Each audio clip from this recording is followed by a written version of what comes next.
Lideramos el camino de la opinión pública y buscamos que la cultura del debate alcance consensos y soluciones a los problemas de nuestro país.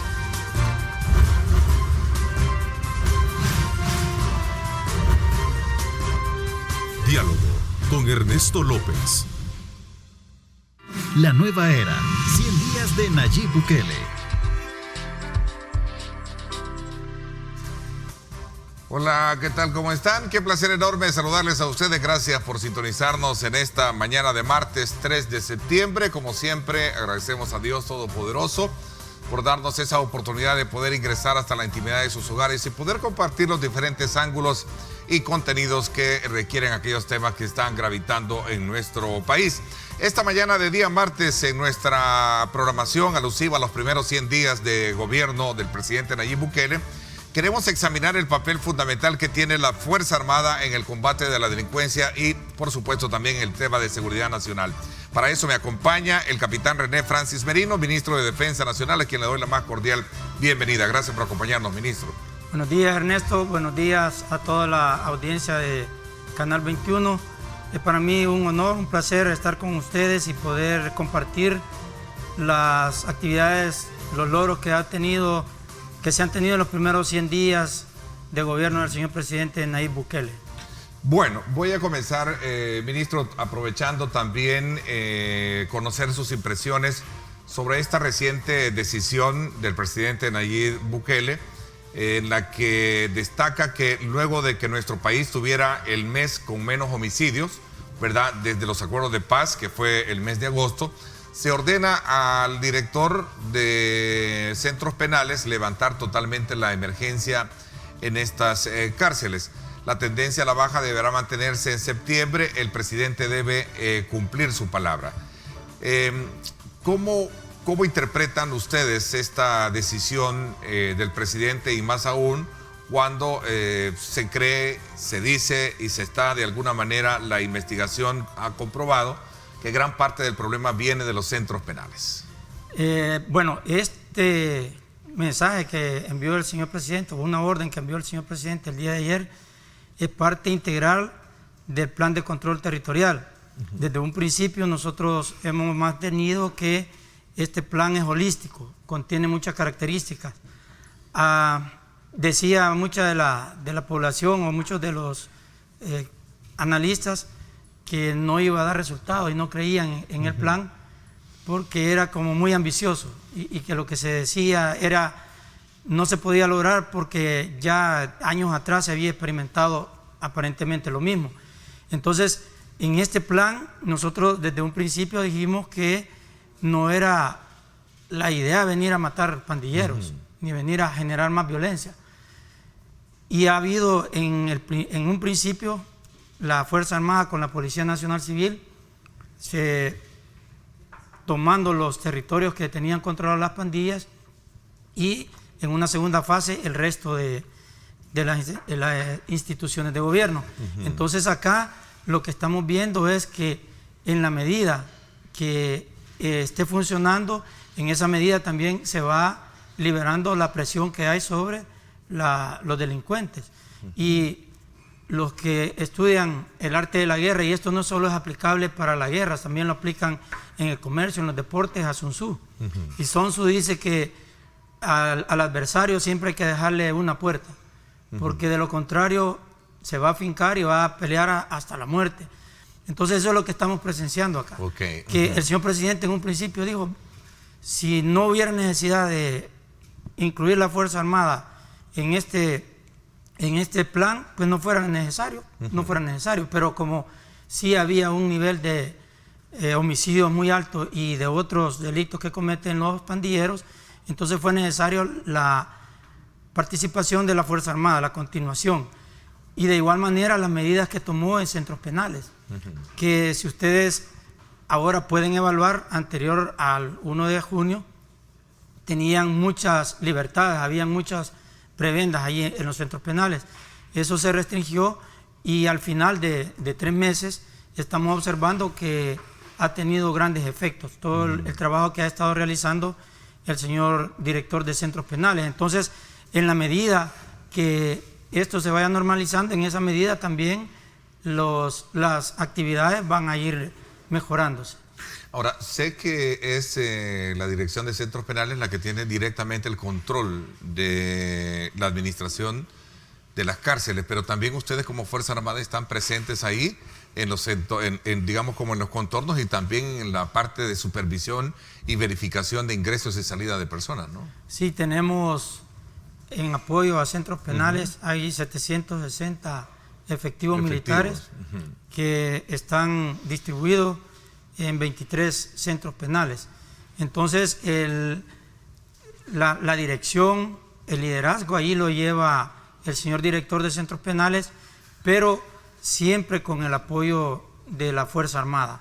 Entonces, eso también es parte de los efectos positivos de los primeros 100 días de gobierno del señor presidente Bukele. Este es un mensaje como para poder decir, bueno, vamos a atenderles la oportunidad, pero sigamos cambiando la forma de cómo el país ha venido experimentando el tema de la violencia. ¿Sí claro, sí, esa es la planificación, eso es lo que contempla. Bueno, analizamos con varios especialistas los niveles que hay, dijéramos, de pandillas. Los que son mayores, ya los viejos, digamos así, ¿sí? Las medidas para ellos son muy diferentes a los que son, dijéramos, sus hijos. Y las medidas que se tienen que tomar con los nietos de ellos o los que están pequeños es totalmente distinto. Y ahí es donde entran el resto de instituciones del gobierno, que van dando diferentes oportunidades para cada uno de esos segmentos. Y obviamente a un niño que recién está yendo al kinder, que es hijo de un pandillero, pues los planes y todo lo que se debe orientar hacia ellos es totalmente diferente a las medidas que se toman con aquellos que a lo mejor ya no tienen remedio. Hay un diagnóstico psicosocial del problema entonces que demuestra de que son, digamos, tiempos diferentes los que a lo mejor se están viviendo ahora, teniendo como referencia que el problema lo traemos desde décadas acá, ¿no? Después de la guerra se advertía de que un problema de esta naturaleza se iba a presentar tras esa transculturización en la que estaba siendo sometida precisamente, llamémosle, nuestra sociedad. Claro, es obvio que es un problema mal manejado en el pasado, porque si se hubiera manejado correctamente, no estuviéramos en la situación que estábamos. Pero, ¿cuál es lo importante ahora? Que el señor presidente de la República está conduciendo al país por el rumbo correcto. Y en tan poco tiempo estamos viendo resultados contundentes. El hecho también de la visita en estos primeros 100 días de funcionarios de alto nivel de los Estados Unidos, eso es un indicador también de la confianza que están teniendo otros países en el proceso que se está realizando en El Salvador, y también están extendiendo la mano, dando oportunidades para que el país pueda salir adelante. Ministro, ¿hay suficiente seguridad de que las cárceles están debidamente controladas?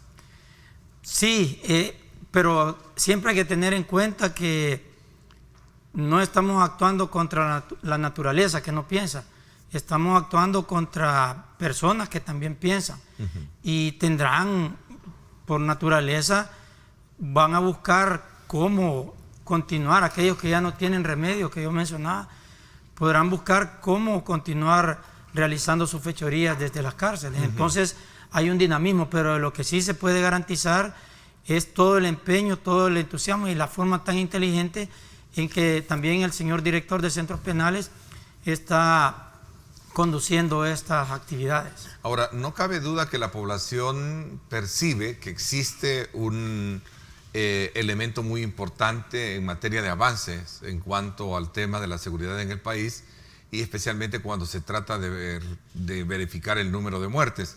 Quiere decir que en la medida que ésta se mantenga, desde el presidente, pues así se va a mantener también, no sé si es la palabra correcta, flexibilizar un poco el tema de las medidas de seguridad extremas que se han puesto en las cárceles. Sí, y esto yo sé que le corresponde al director de centros penales, pero sé que ustedes también forman parte de toda esa estructura o ese andamiaje de coordinación que tienen con el plan territorial.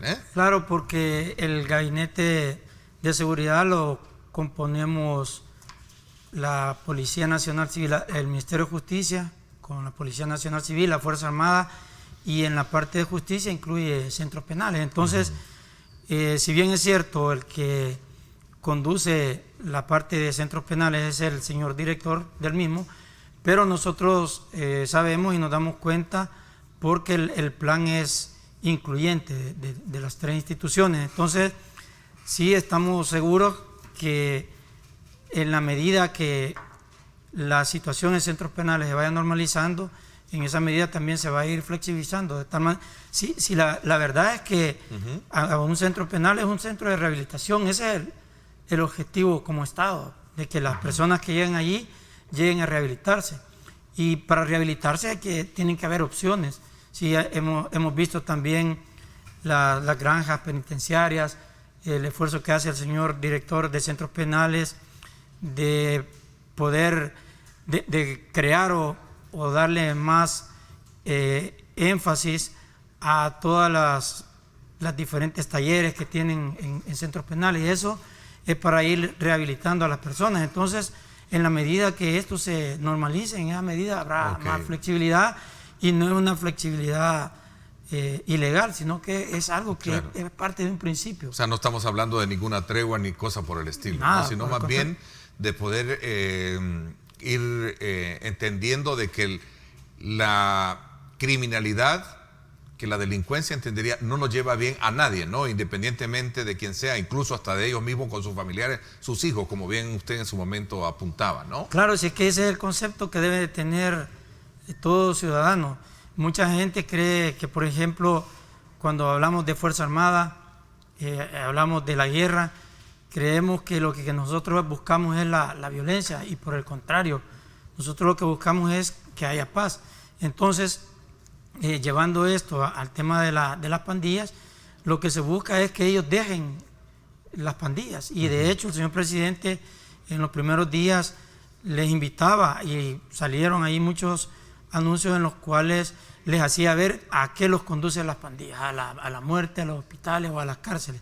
Entonces ahí hay un mensaje en el cual se le está diciendo abandónenlo, y eso es legal y es legítimo. Ministro, un giro, y qué bueno que estamos en esta evaluación de la semana de los primeros 100 días de gestión del gobierno del presidente Nayib Bukele, reconociendo de que ha sido muy acertada la decisión de política de seguridad que ha implementado, reconociendo que ha sido uno de los principales problemas que tiene este país.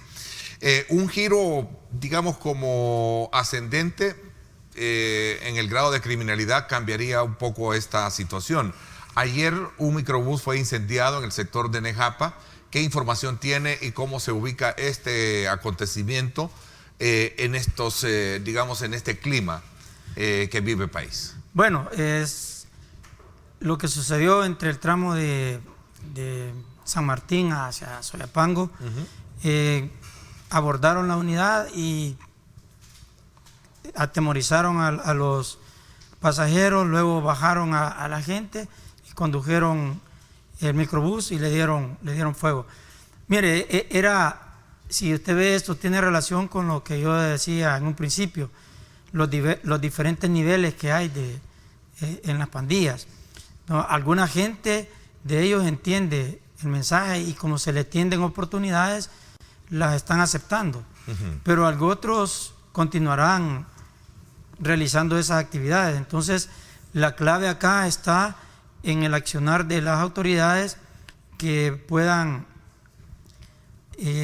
dar una respuesta rápida a cada uno de los problemas. Nosotros también desde un principio ordenamos, a través del acatamiento de esa orden que dio el señor presidente, el ingreso de policías y soldados a los buses de transporte público, colectivo, con el afán de ir disminuyendo esto. Pero no tenemos la capacidad de estar en todo y cada una de las unidades. Y a lo mejor allí es donde ellos aprovechan para hacer esta fechoría. Pero lo importante es que la población sienta que las autoridades están prontas a responder y que están tras de los delincuentes. Ministro, ¿se tiene categorizado bien este tipo de situaciones que están un poco aisladas de todo el número estadístico que se tiene en el país entonces?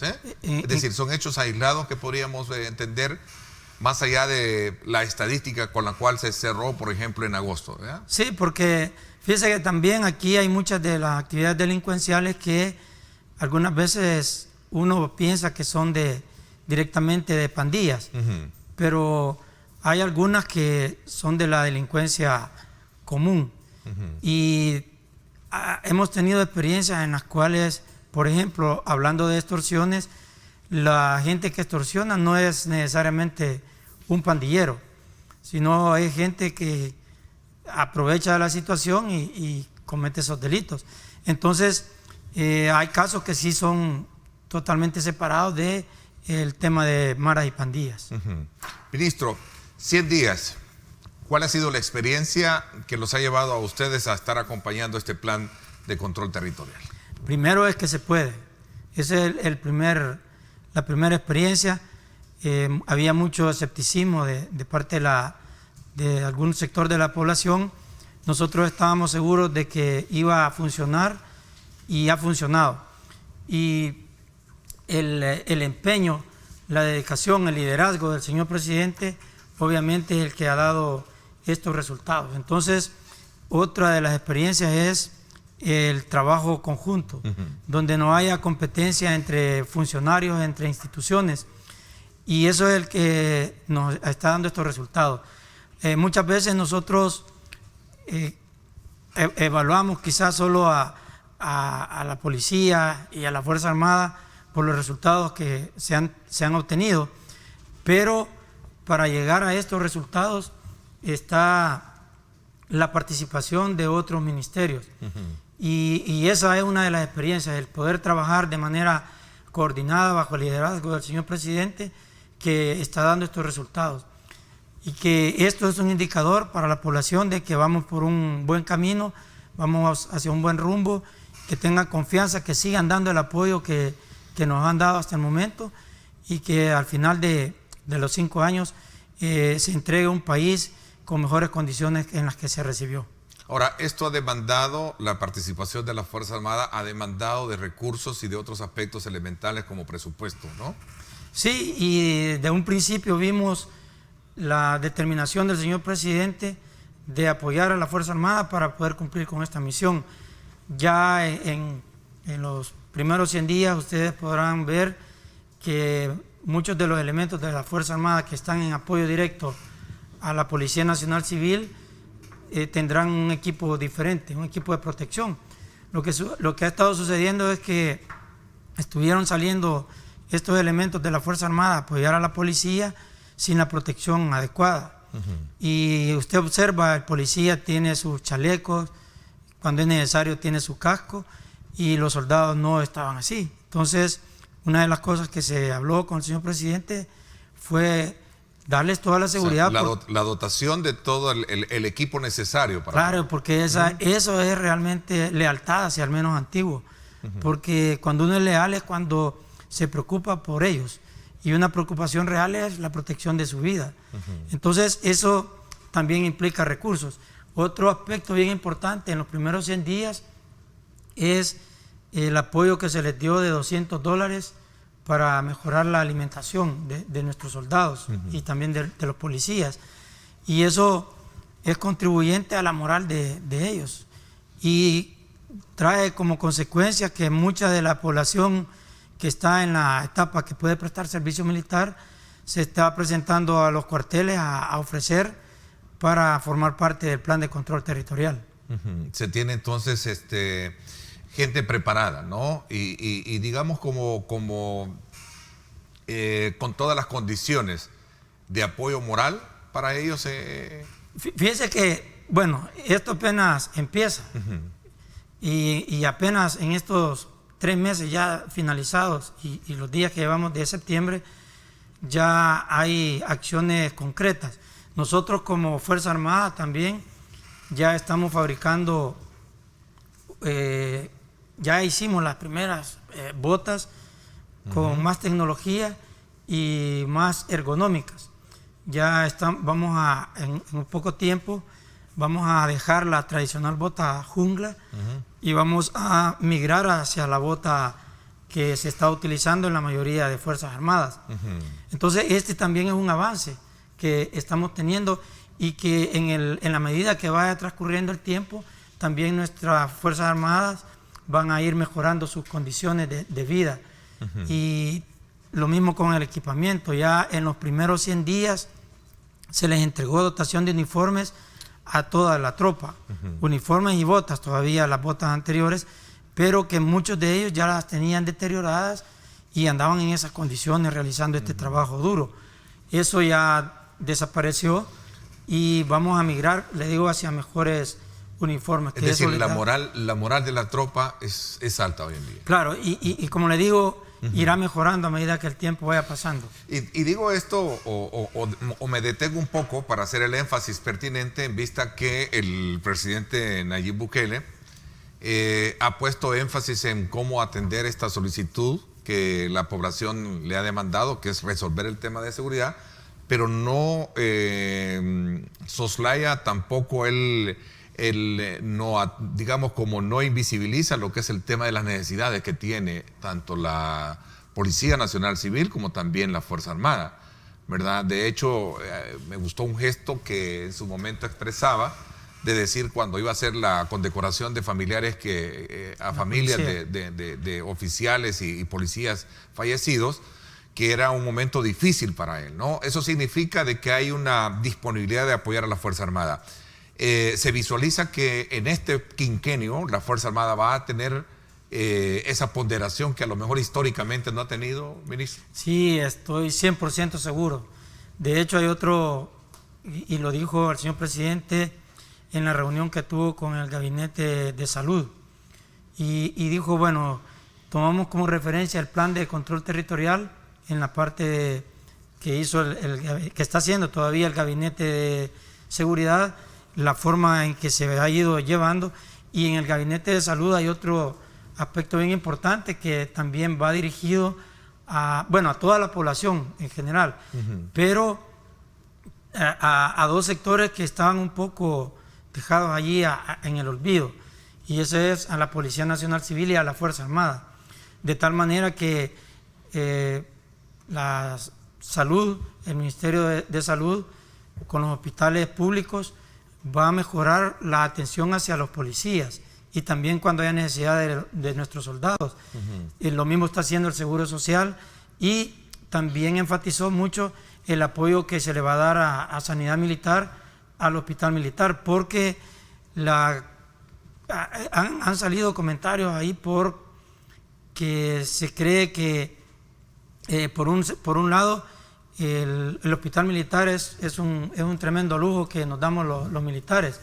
La verdad que es un esfuerzo de nosotros los militares, porque nosotros damos bastante dinero en nuestro sueldo para ese hospital, pero no alcanza. Entonces hay áreas que son bien deficientes en ese hospital y el señor presidente las conoce. Bueno, ahora más que nunca con el nacimiento de su hija, ¿no? Sí, en el hospital, ¿no? Claro, y eso le permitió a él darse cuenta de todo el empeño, de todo el esfuerzo que hacen el personal de Sanidad Militar por dar la mejor atención que se pueda, pero todavía hay deficiencias. Entonces, en una tercera fase del plan de control territorial habrá mucho apoyo hacia Sanidad Militar, y eso también es concurrente para levantar la moral y dignificar a los militares. ¿Alrededor de 20 horas están trabajando o cómo está el periodo de licencia y todo ese periodo para ir cerrando un poco este ciclo? Y vamos a hablar un poco para medir los alcances que ha tenido todas estas medidas. La encuesta de LPG Datos destaca: ciudadanos se sienten más seguros en el país. Eso ha sido un gran logro porque históricamente en el país no lo hemos tenido. Pero ¿cómo está el tema de las horas laborales para la tropa? Fíjese que la tropa, y estamos acostumbrados así. De hecho, desde que uno ingresa a la Fuerza Armada, la levantada es a las 4:05, 50, algo otros nos levantamos antes, y el fondo le llamamos nosotros, la formación de retreta, ya es también bien noche. Entonces, ahora lo que está sucediendo es que los soldados que están en apoyo al plan de control territorial, en los sectores de los 22 municipios que ya estamos cubriendo, se retiran a las 0 horas, 12 de la noche, del lugar. A las 4 de la mañana ya están nuevamente en el sitio, entonces duermen poco. Pero también nosotros vamos compensando con su licencia y otros aspectos de moral que permiten que la persona pueda dar este servicio a la sociedad, porque muchas veces también asociamos un servicio solamente con la parte monetaria, pero nosotros los militares en verdad necesitamos de lo monetario para poder sobrevivir, pero es más un servicio a la patria. Ahora, esto pasa por comprender de que vendrán mejores situaciones para en materia salarial. Pregunta Ernesto Armando Flores. Ministro, ya se le solicitó el aumento salarial a los elementos de la Fuerza Armada, son los que reciben menos de salario en comparación que la policía y son los que más trabajan. Bueno, pienso que en la medida que el país vaya estabilizándose y vaya mejorando también su economía, vaya teniendo más ingresos, se podrá también ir proponiendo esos aumentos, porque un soldado de segunda clase gana $285 y ahí hay que aplicarle algunos descuentos de ley. Entonces, obviamente eso es bien bajo, está bajo del salario mínimo de comercio, y lo ideal sería pues que fuera mejor, pero también tenemos que comprender que la situación económica del país no es la mejor y que en la medida que esto mejore, en esa medida podrán irse mejorando también los salarios de nuestros soldados. Bueno, hay un lema que es interesante: mientras el dinero no se robe, alcanza. Vamos a hacer una pausa comercial, ministro. Cuando regresemos, ¿cuál es su valoración en torno a aquellos aspectos relevantes que muestran estos sondeos de opinión a 100 días de la gestión del gobierno del presidente Nayib Bukele? También, militares listos para reforzar la seguridad en las fronteras de El Salvador. Entiendo que la Fuerza Armada posee un comando fronterizo. Sí. Me gustaría hablar un poco sobre esos acuerdos a los cuales con Estados Unidos se ha logrado establecer tras la visita de funcionarios en nuestro país y que buscan de alguna manera minimizar el paso de personas sobre nuestro país que migran hacia el país del norte. Nos vamos a la pausa. Tenemos desde luego importante información de tráfico para ustedes cuando regresemos. Este es el informe del tráfico desde El Megadrón. Gracias a Seguros del Pacífico. Seguros del Pacífico te ofrece full cover y cero deducible en tu seguro de vehículo. Para más información llama al 2283-0800 o contacte a su asesor de seguros. Bueno, gracias nuevamente por estar con nosotros. Vamos a desplazarnos hasta nuestra pantalla que nos permite de alguna manera también tener varias locaciones para poderlos informar a ustedes y tener de primera mano cómo está el tráfico en esta zona. Vamos a irnos hasta el sector del Salvador del Mundo. Por ejemplo, Salvador del Mundo nos indica que tenemos fluidez vehicular, específicamente en todo el entorno del monumento, viniendo lo que es el sector de la Alameda Roosevelt y también la Manuel Enrique Araujo. Esta es una imagen que usted tiene que considerar si piensa desplazarse precisamente por esta zona. Vamos a ver la Jerusalén Norte, para que usted tenga Jerusalén Norte, para que usted también tenga de primera mano cómo está el tráfico. Aquí tenemos una densa cantidad de vehículos que están desplazándose hacia este sector, por lo cual pues hay una lentitud circulatoria de vehículos, no así un paso más fluido en el sector hacia el sur. Esta es parte de la información de cámaras que tenemos en estos sectores. Vámonos ahora hasta el sector de Los Chorros. Vamos a irnos a Los Chorros para poder de alguna manera conocer cómo está también. Hay fluidez vehicular hacia lo que sería la parte de Los Chorros, no así la carga vehicular que corresponde hacia lo que sería el sector de San Salvador entrando por Santa Tecla. Así está el tráfico a esta hora.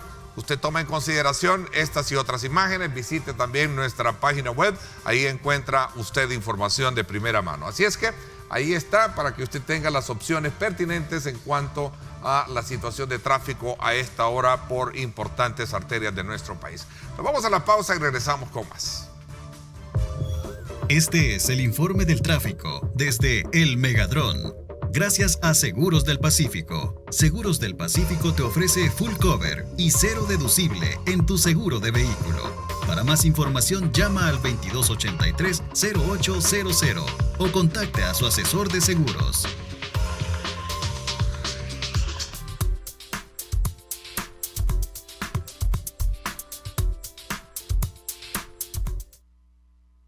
Estás viendo Diálogo con Ernesto López.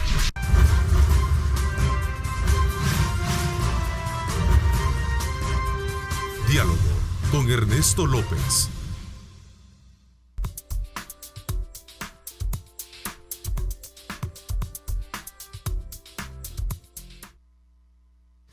Bueno, gracias nuevamente por estar con nosotros en esta semana evaluativa de las acciones pertinentes que se han hecho en cuanto a materia de seguridad, como nos corresponde este día examinar.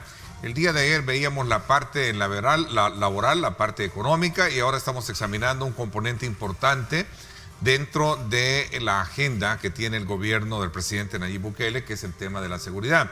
Ministro, antes de hablar de otros componentes que seguramente tenemos a lo largo de este programa, a mí me gustaría un poco ver también y conocer cuáles son los mecanismos o filtros pertinentes que se están haciendo, porque a raíz de la demanda de poder estar presente en este plan de control territorial, el tema del reclutamiento ha sido punto de honor en ello. Entiendo de que hay filtros pertinentes para evitar que grupos delincuenciales ingresen precisamente a estas convocatorias. Fíjese que quizás como para ampliar un poco más el método de reclutamiento, se inscribieron más de 2.200 para el próximo ingreso, que será el 1 de octubre.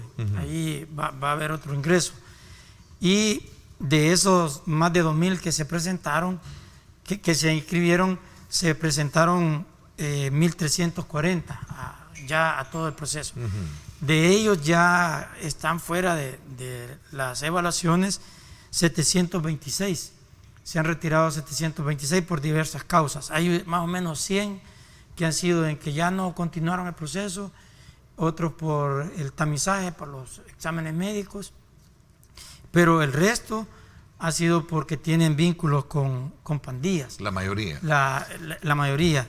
Tenemos, por ejemplo, prueba psicológica que también está orientada a detectar si tienen vínculos con las pandillas. Hay 129 que ya no continuaron en el proceso. También porque mienten cuando se les pregunta si pertenecen a pandillas. Hay 241 que quedaron fuera y que así pertenecen a pandillas. Hay 206 elementos.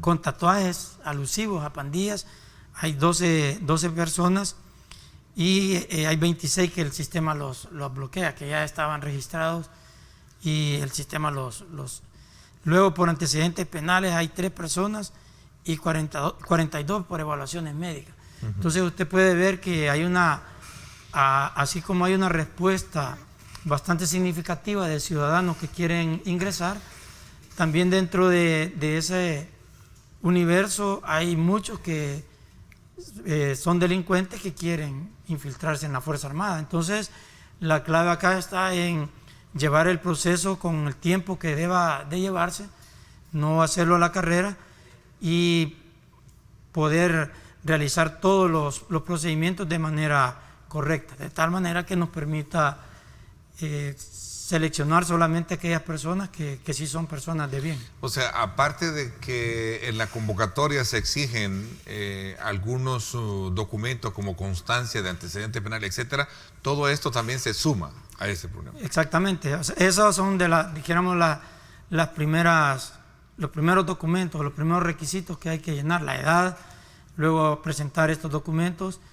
Después siguen los exámenes que se hacen, exámenes psicológicos, exámenes físicos y pruebas de confiabilidad. Nosotros también nos cercioramos a través del despliegue territorial que tenemos que estas personas no tengan algún vínculo, porque en el despliegue que nosotros tenemos y en la coordinación con la policía sabemos qué personas son delincuentes y qué personas no, por lo menos así algunas que son a la vista. Entonces todo eso nos permite a nosotros hacer estos filtros. En noviembre tengo entendido que entra también un nuevo contingente, ¿no? Fíjese que entrarían el 1 de octubre. Octubre, se adelanta un poco Sí, y en noviembre estarían saliendo ya los que ingresaron el 1 de agosto. Ellos ya estarían listos y luego el 1 de octubre ingresaríamos otra cantidad. Estamos valorando cuántos pueden ingresar, de tal manera que el próximo año nos encuentre con los cuadros completos para darle sostenibilidad a este plan de control territorial. ¿A cuánto asciende el número de efectivos que tienen actualmente en el...? Fíjese que hay así, de manera directa, ya estamos con 8.600 efectivos, y de manera, en el plan de control territorial se comenzó con 7.300. Es una cantidad bastante considerable. ¿Hay quienes pueden creer que se está militarizando la seguridad pública? No, porque si usted ve la cantidad de efectivos, el global de la Fuerza Armada no ha aumentado, es el mismo.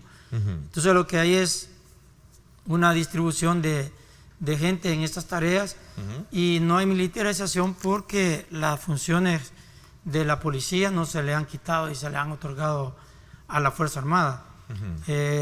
La policía continúa llevando el esfuerzo principal y es quienes dirigen los operativos y los registros que deban hacerse.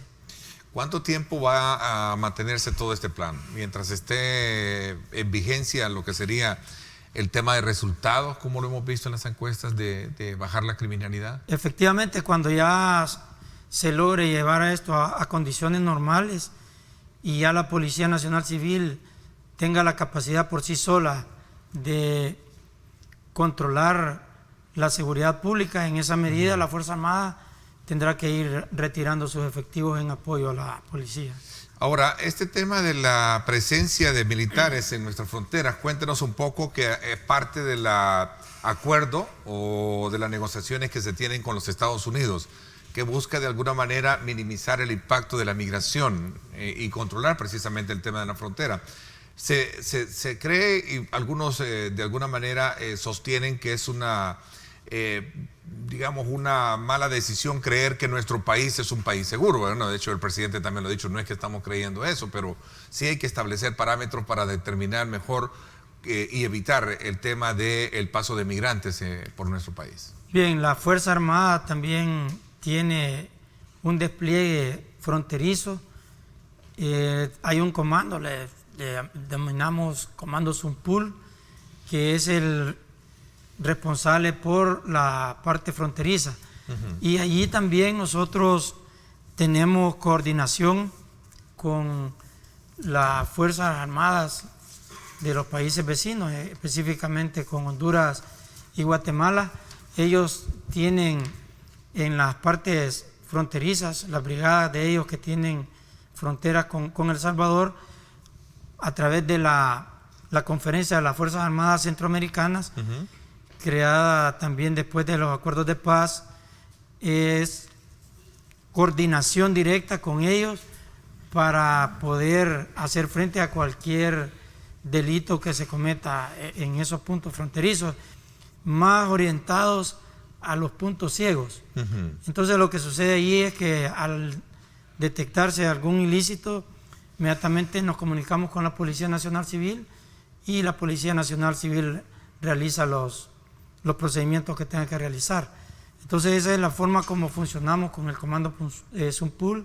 Son más de 300 efectivos los que están desplegados en esos puntos. ¿Estas tareas están coordinadas o ensayadas o asesoradas? ¿Cómo de alguna manera se va a implementar y a desarrollar todo este plan operativo en esta zona, ministro? Respecto a los últimos anuncios que se hicieron sobre las patrullas fronterizas de la Policía Nacional Civil, lo que va a suceder ahí es que cuando ellos nos soliciten el apoyo directo para esos fines, pues se lo vamos a proporcionar. De hecho, ya estamos desplegados nosotros, entonces vamos a coordinar con la policía. Si es necesario, pues se les va a dar el apoyo, y si no, pues ellos sabrán en qué forma lo van a realizar, porque esto está bastante orientado a la migración hacia los Estados Unidos, y normalmente lo están orientando a las fronteras autorizadas, pero de requerirse ayuda en los otros puntos ciegos, pues ya estamos, nosotros como Fuerza Armada estamos listos, estamos ya desplegados.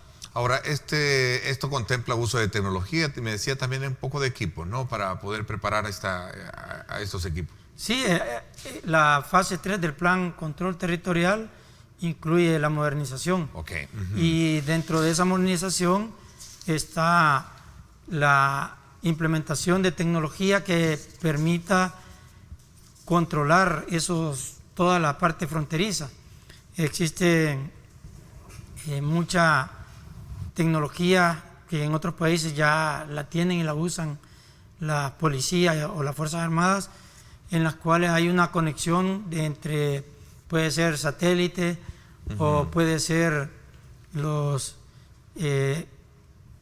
equipos que permiten detectar cualquier movimiento, ya sea cámaras infrarrojas para las noches, y eso también lo puede controlar desde una plataforma aérea, y lo puede estar viendo el soldado en un computador, y a eso se tiene que llegar.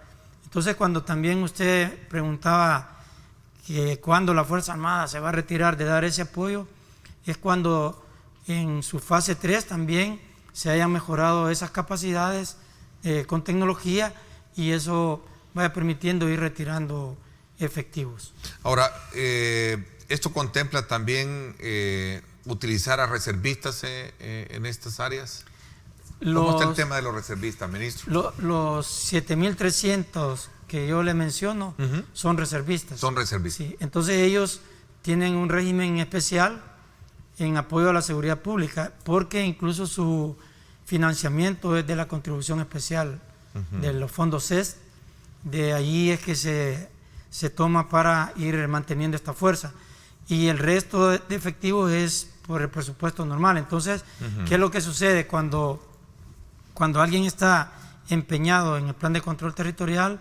Es porque él cumplió en su momento con el servicio militar. Entonces, para poder comprender mejor, la Fuerza Armada, la parte consistente, su genealogía, su naturaleza está quizás intacta. Lo que hay en el plan es la incorporación solo de reservistas. De reservistas y un apoyo, así dijéramos, secundario del resto de Fuerza Armada cuando es necesario. Por ejemplo, hay momentos en que el reservista también tiene tiempo para estar en la Fuerza Armada.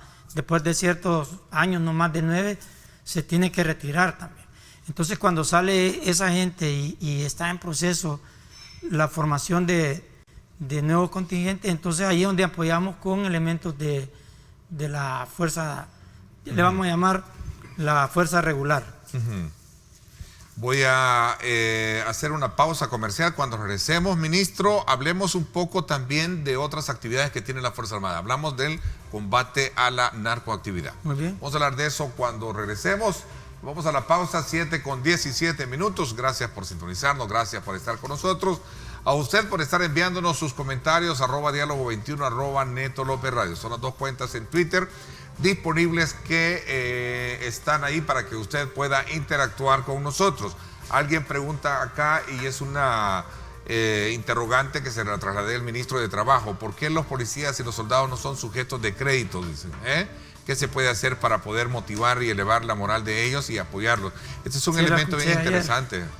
Escuché ayer al señor ministro de Trabajo que... Vamos a hablar de esto también con sus impresiones. Gracias por estar con nosotros. Vamos a la pausa y regresamos con más.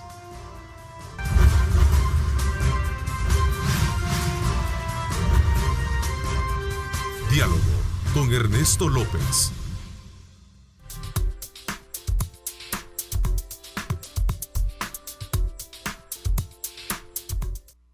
Estás viendo Diálogo con Ernesto López.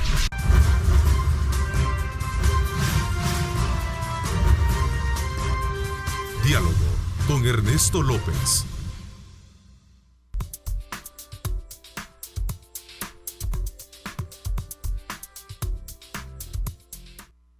Bueno, gracias nuevamente por estar con nosotros. Muchos están acá también formulando sus comentarios y sus preguntas. Cerrando un poco el ciclo para luego entrar a hablar sobre el tema de otras actividades de la Fuerza Armada y particularmente en el tema de el plan de control territorial en su tercera fase. También he visto la participación de ustedes en el plan Sur City, por ejemplo. Sí, ahí nosotros formamos parte del gabinete de turismo también, y tenemos una participación bastante importante que muchas veces no es notoria.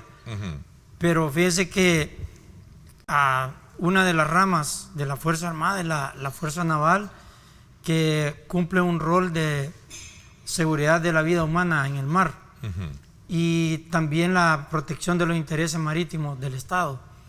Y entendiéndose como los intereses marítimos todas aquellas funciones político-económicas que se materializan en las actividades marítimas comerciales, también puertos, deportes náuticos, los recursos renovables y no renovables.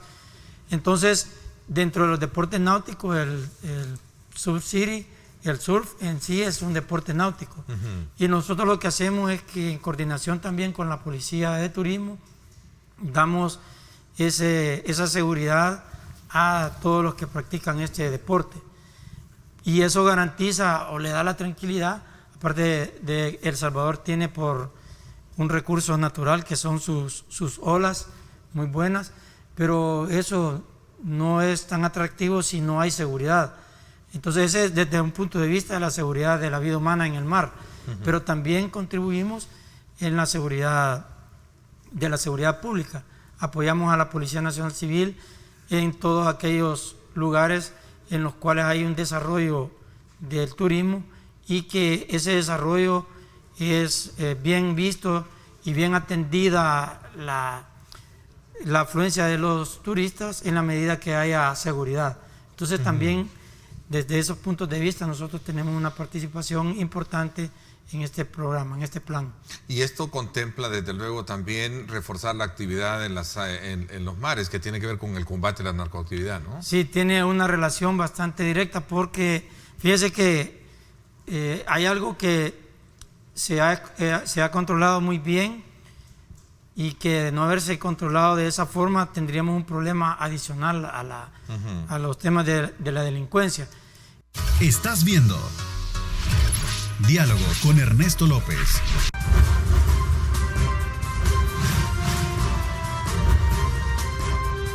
Diálogo con Ernesto López.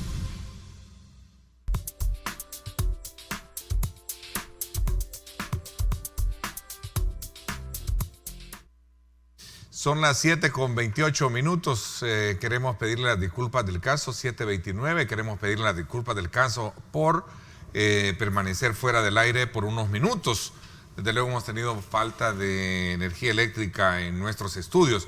Pero ya estamos acá de regreso conversando con el ministro de la Defensa, capitán René Francis Merino, y estamos haciendo una evaluación pertinente en el marco de los 100 días de gobierno del presidente Nayib Bukele, que es una programación especial que hemos hecho desde el día de ayer, lunes, junto con, en alianza con nuestros noticieros, en la que estamos tratando de comprender mejor el aporte muy significativo que han tenido los diferentes rubros, especialmente, y el impacto de las políticas implementadas en estos primeros 100 días. Ministro, hablábamos precisamente del tema que tiene que ver con el combate a la narcoactividad, hilvanando un poco ese trabajo que también se piensa desarrollar a través de programas como Sur City, que busca de alguna manera también desarrollar toda esta zona del litoral particularmente, ¿no? Yo mencionaba que hay algunos aspectos que se han manejado bien y han evitado que la delincuencia en unas áreas pueda aumentar. Y eso es el lograr que las pandillas, por ejemplo, no incursionen en el sector pesca artesanal y que la pesca artesanal tampoco se involucre en el narcotráfico internacional. Y eso es debido al trabajo que hace, en este caso, la Fuerza Naval. Hay otro aspecto importante: el señor presidente también en su campaña se comprometió a contribuir a la lucha contra el narcotráfico internacional, y lo estamos haciendo. Este año, en este segundo semestre, no han habido incautaciones en el mar de drogas, pero sí ha habido actividad de la Fuerza Naval. Y la ruta que tomaban los narcotraficantes la han variado específicamente en el sector del mar territorial salvadoreño, y tienen órdenes de evitar pasar por El Salvador, y eso los ha hecho que vayan al sur hasta 700 millas y que sus ingresos los estén haciendo de manera directa a México o Guatemala, pero bien metidos en Guatemala. Y también, dentro de las actividades que yo menciono que estamos realizando en el segundo semestre, nosotros ubicamos un LPB, un buque de bajo perfil, que es parecido a los semisumergibles, en los cuales lo que se encontró, hay información muy valiosa para las agencias internacionales, porque ha demostrado que están cambiando toda la táctica que tenían de narcotráfico. Entonces, ¿cuál es lo positivo? Que a través del trabajo que hace El Salvador en la lucha contra el narcotráfico, está arrojando información para que las autoridades, todas las autoridades que trabajan en esto a nivel internacional, también tomen medidas y vayan adaptando sus estrategias a todos los cambios que están haciendo los narcotraficantes. Entonces, lo positivo de acá es que se ha dejado de utilizar el mar territorial salvadoreño tan abiertamente como lo era en el pasado. Ministro, la situación o el enfoque es mayor hoy por los compromisos con los Estados Unidos, o es que realmente siempre se ha tenido esta fuerza para detener este tipo de actividades en el mar? Sí, nosotros creamos una unidad en el año 2015, la Fuerza de Tareas Naval Tridente, pero en este segundo semestre ha habido un apoyo bastante significativo de parte de las agencias internacionales para fortalecer el trabajo contra el narcotráfico que realiza la Fuerza Naval de El Salvador. Entonces sí hay más confianza. El compromiso adquirido por el señor presidente también ha sido bien visto por las agencias internacionales, y por esa razón es que ustedes pudieron presenciar la venida del secretario de Estado de los Estados Unidos, Mike Pompeo, en el cual se renovó el convenio que hay con Estados Unidos para la permanencia de las unidades aéreas de los Estados Unidos para la lucha contra el narcotráfico. Ministro, esto implica también dotar de herramientas pertinentes. Entiendo de que también se iba a facilitar el ingreso de nuevas unidades marítimas, ¿no? Hay una, entiendo, que tiene cierta particularidad para poder atender una situación de esta naturaleza, ¿no? Sí, y es parte de la tercera fase del plan de control territorial, la modernización incluye la adquisición de embarcaciones. Hablemos de la modernización. Un avión recientemente, creo que esta semana, que vimos que tuvo un aterrizaje en Comalapa y que tomó fuego. Son unidades ya viejas, ¿no? Sí, es un avión A-37, de los que tiene la Fuerza Armada, ya bien antiguos. Y lo que sucedió ahí... ¿Cuántos años más o menos tienen esas unidades? Bueno, son utilizados desde la Segunda Guerra Mundial, pero tendrán al menos unos 15, 20 años de tenerlo la Fuerza Armada. Bueno, el A-37 estuvo en la guerra, ¿no? O sea, sí, tiene más. O sea, estamos hablando de 30, 40 años, ¿no? Claro, pero han habido algunos que se fueron adquiriendo en la medida que fueron desechando otros, pero son de esa época. Okay. Entonces, la modernización incluye dotar de mejores aeronaves a la Fuerza Aérea, también a la Fuerza Naval y al Ejército. ¿Y esta unidad qué le pasó, la de Comalapa? Lo que sucedió es que el tren de aterrizaje no se abrió completamente, entonces se le enciende un piloto, valga la redundancia, ahí al piloto hay un piloto que le indica que no se abrió. El procedimiento de emergencia que ellos hacen es sobrevuelan la torre de control, le preguntan si la torre de control ve el tren de aterrizaje abierto, les dicen que no está abierto y hacen un procedimiento de consumir la mayor cantidad de combustible para evitar un incendio.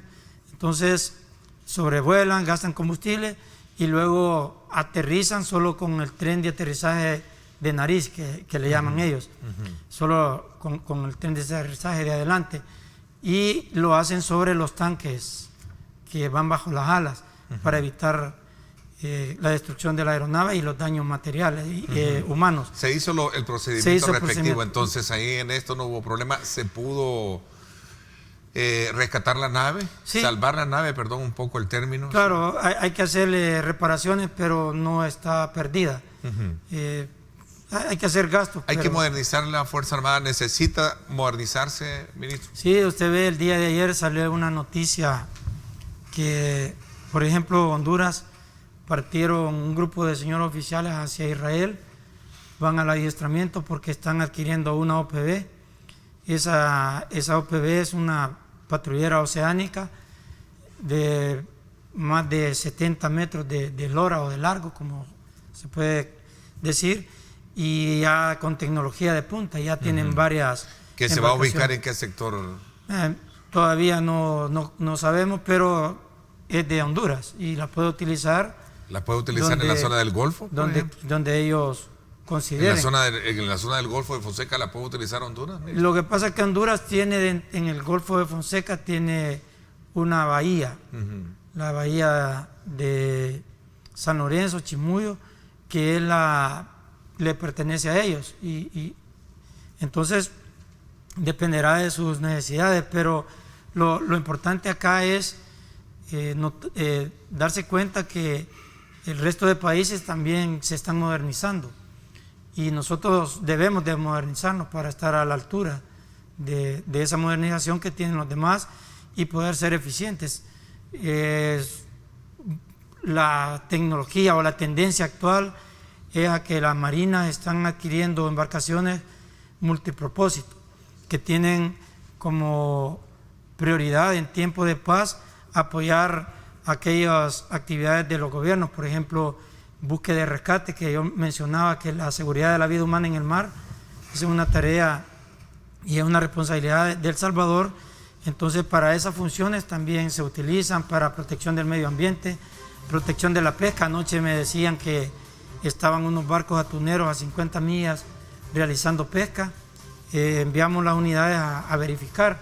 Entonces, tienen esas funciones también ante desastres naturales y también sirven para la defensa nacional. Ok, voy a una pausa, 7:38 minutos, 39, gracias por estar con nosotros. Vamos a volver con preguntas que están formulando nuestros televidentes. Regresamos.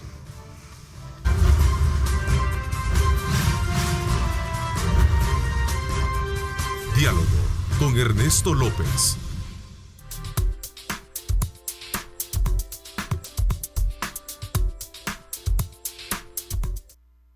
Estás viendo Diálogo con Ernesto López.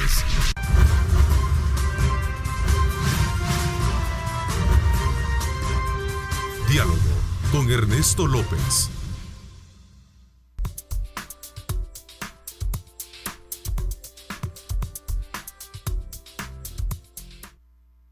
Bueno, gracias nuevamente por estar con nosotros. Pregunta a alguien acá, ¿qué papel van a jugar los militares en el tema de la seguridad de las fronteras? Nuevamente yo creo que ya hablamos de este tema, ¿no? Sí, ya se explicó que cuidamos los puntos ciegos para... Que serán puntos ciegos, no es que se va a detener, pero quizás aquí la pregunta va en el sentido de ver si es que realmente estamos hablando de evitar lo que muchos están queriendo hacer hoy en día. Pregunta un televidente, dice... Estamos deteniendo a la gente que quiere migrar hacia los Estados Unidos. La Policía Nacional Civil tiene también una división que es responsable por eso. Si se nos pide apoyo a la Fuerza Armada en alguno de los aspectos relacionados con ese plan fronterizo de la Policía Nacional Civil, se lo vamos a proporcionar. Eso es lo que nosotros tenemos y como ya mencionaba anteriormente, estamos ya desplegados en toda la parte fronteriza. Entonces va a depender del apoyo que ellos nos soliciten. Ok, vamos a hablar del tema de modernización, como lo estábamos hablando. Veamos un poco este tema que preguntaba alguien, ¿por qué, ministro, seguimos siendo, dice, me imagino que debe ser soldado quien escribe, pide omitir su nombre, ¿por qué nosotros somos discriminados por el área comercial? No recibimos créditos, dice. Sí, no somos sujetos a crédito, creo que es lo que quiere. Una situación que ayer escuchaba también la entrevista, el esfuerzo que va a hacer el señor ministro de Trabajo para gestionar pues que seamos considerados en igualdad de condiciones.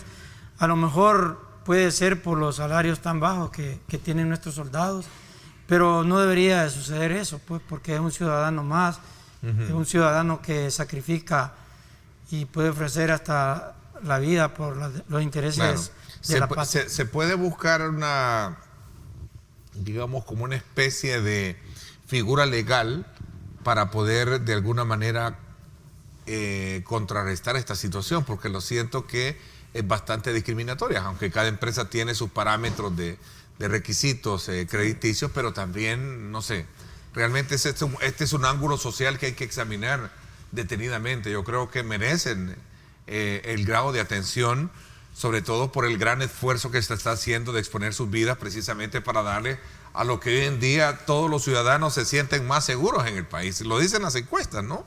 Sí, y fíjese que es parte de lo que el señor presidente dijo desde un principio, que es dignificar al soldado y dignificar la labor de la Fuerza Armada y también de la policía. Y hay muchas cosas que no se les había puesto mucho interés anteriormente, pero que ahora lo está viendo el señor presidente, que es eso, el hecho de que lo discriminen por ser militar o por ser policía. También algo que hay que ganarse es la confianza de la población, ¿no? Y en la medida que nosotros seamos profesionales, en la medida que haya integridad, en esa medida también va habiendo mayor aceptación, y eso es algo que está liderando el señor presidente de la República. Ministro, otra pregunta que formulan acá tiene que ver precisamente con el tema de la seguridad de la tropa. ¿Cuáles son los cinturones, dice, o la seguridad con la cual reciben aquellos efectivos militares cuando se desplazan a sus zonas de residencia, dice? Bien, algunos de los aspectos que yo le puedo mencionar y ojalá estoy trabajando fuerte y parte de esto es por el apoyo que nos está dando el señor presidente a la Fuerza Armada, es transportarlos del lugar de trabajo de los cuarteles hacia un punto más cercano a donde ellos viven, y también hacer despliegues de grupos de apoyo a la comunidad cercano a donde hay mayor población que está prestando su servicio en la Fuerza Armada. Entonces eso evita mucho a que van ellos en el desplazamiento del cuartel hacia su casa puedan ser objeto de un ataque en el transporte público. Por lo menos en la Fuerza Naval logramos nosotros dar ese transporte desde la base naval La Unión hacia San Salvador, hacia Occidente. Ahí minimizamos bastante el riesgo de ellos, pero también ya estamos utilizando tecnología que nos permita en determinado momento acudir de inmediato ante un llamado de un soldado que esté en peligro. O sea, a través de la tecnología él pueda apretar lo que le llaman el botón de pánico, y nosotros identificarlo dónde es que está y acudir de manera inmediata. Pero todo eso, como les decía yo, esto empieza, ¿ya? En la medida que vaya transcurriendo el tiempo y se vayan cumpliendo esos tiempos que ha planificado el señor presidente, va a ir mejorando. Ok, me voy a hacer una pausa. Ministro, no quiero cerrar esta evaluación del trabajo que tiene la Fuerza Armada en materia de seguridad nacional, pública también, acompañando el tema público. El tema del IDFA, ¿no? Creo que es importante también voltear su mirada hacia esta institución en la cual se pondera precisamente toda la parte de seguridad previsional para muchos que están preocupados precisamente por la situación de pensiones en estas. Vamos a hablar de esto cuando regresemos, ya para ir culminando nuestra evaluación en este segundo día de esta programación especial que nos lleva a comprender mejor el rol que tienen ministerios frente a estos temas, particularmente el de hoy que tiene que ver con la seguridad del país. 7:48, gracias por sintonizarnos.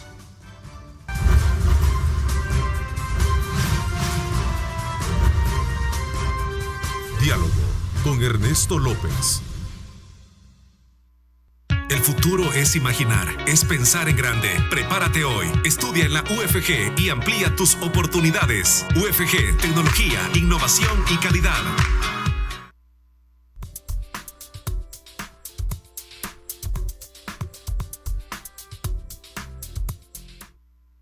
Bueno, gracias nuevamente por estar con nosotros, ministro. Pregunta Jesse Sánchez, ¿por qué no se les ha dado de baja a los generales de la administración anterior? ¿O qué rol están desempeñando actualmente? Pregunta alguien.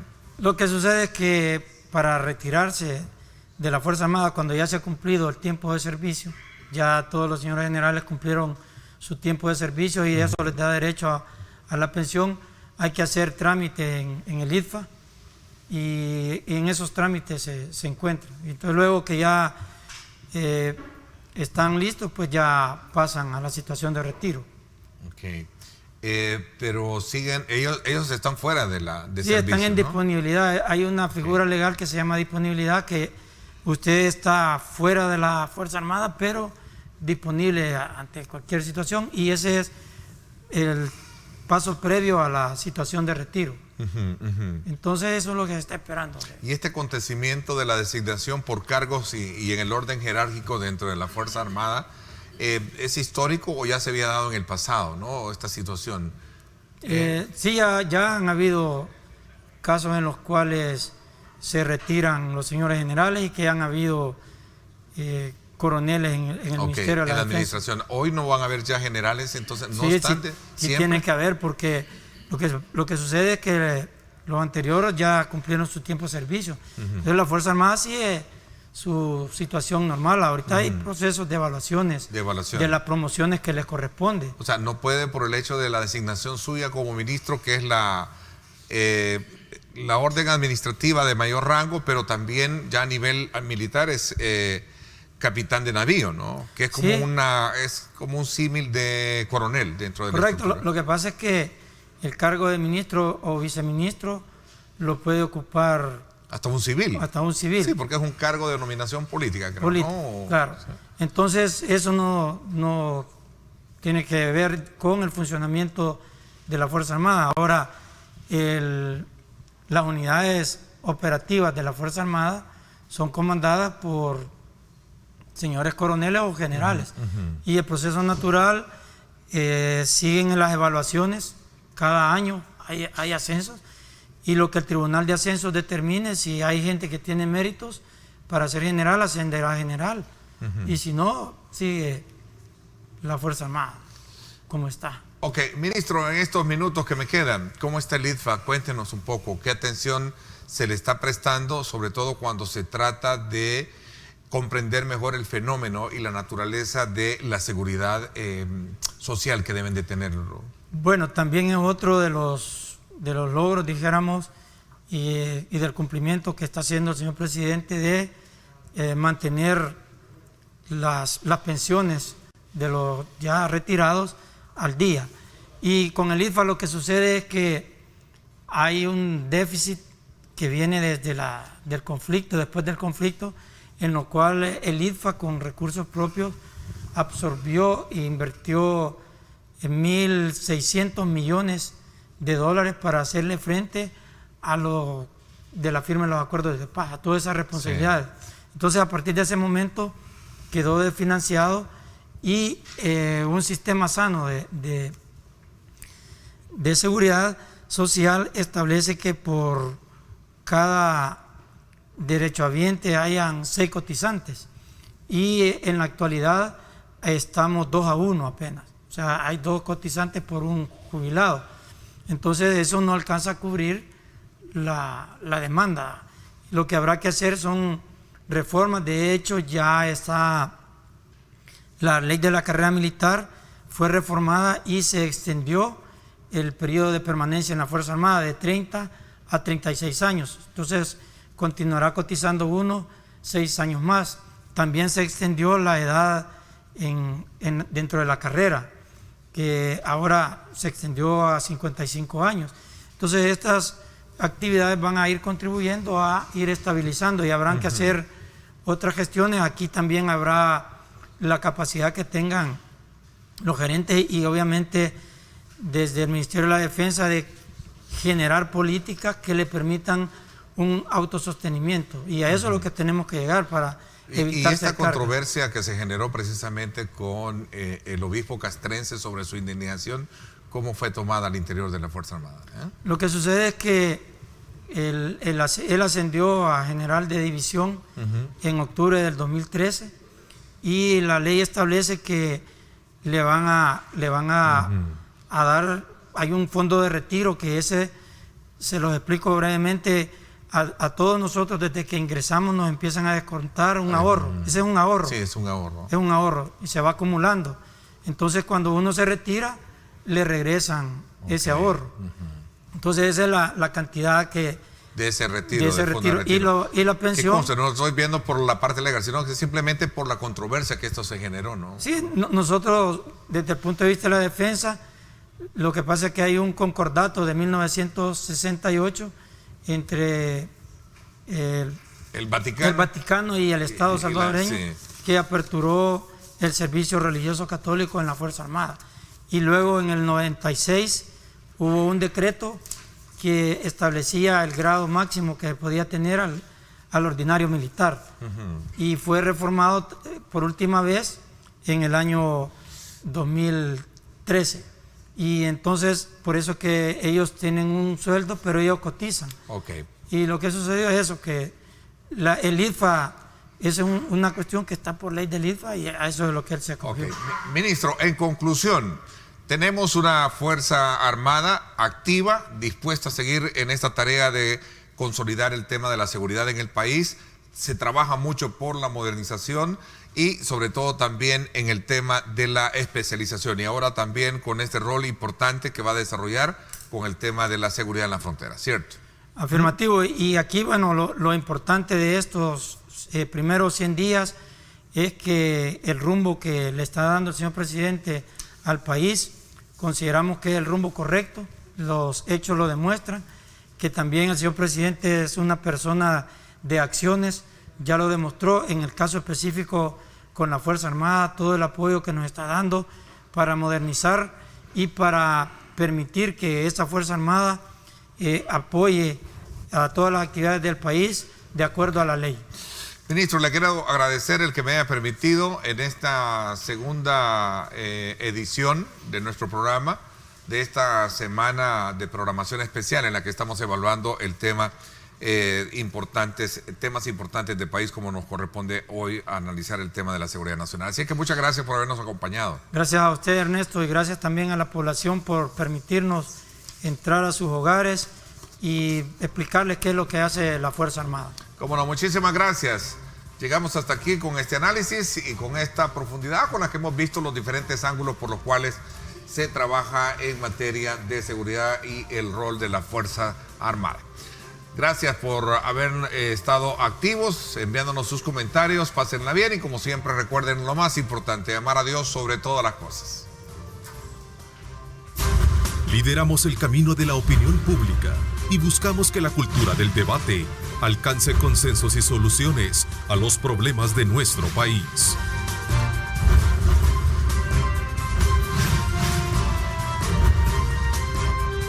Diálogo con Ernesto López. La nueva era, 100 días de Nayib Bukele.